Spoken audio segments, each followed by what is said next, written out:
Un titre, le trésor du lac de feu. Un matin, dans un petit village entouré de montagnes, vivait un jeune garçon nommé Madi. Depuis tout petit, il entendait une légende transmise par les anciens. Quelque part, au sommet de la montagne rouge, existait un lac dont l'eau bouillonnait comme un volcan.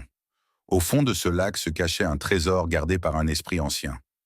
Un jour, Madi trouva une vieille carte abîmée dans le coffre de son grand-père. Dessus, un chemin tracé menait directement au fameux lac de feu. Sans réfléchir, il décida de partir, accompagné de son ami courageux, Kemo, et de sa sœur maligne, Aïssata. Le voyage ne fut pas simple. Ils traversèrent une forêt remplie de singes voleurs qui leur prenaient leur nourriture. Ils échappèrent à une tempête de sable qui faillit les enterrer vivants. Ils durent résoudre une énigme gravée sur une pierre ancienne pour ouvrir un passage secret dans la montagne. Après 3 jours d'épreuve, ils arrivèrent au bord du lac.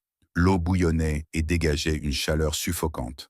Au milieu, une petite île avec un coffre brillant. Pour l'atteindre, ils utilisèrent un vieux pont en bois qui commençait à se briser. Une fois sur l'île, ils ouvrirent le coffre et découvrirent, non pas de l'or, mais un ancien collier magique. Une voix résonna dans l'air.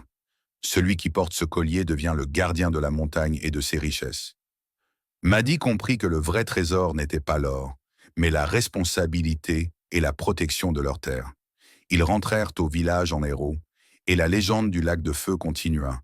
Mais cette fois, c'était leur histoire qu'on racontait.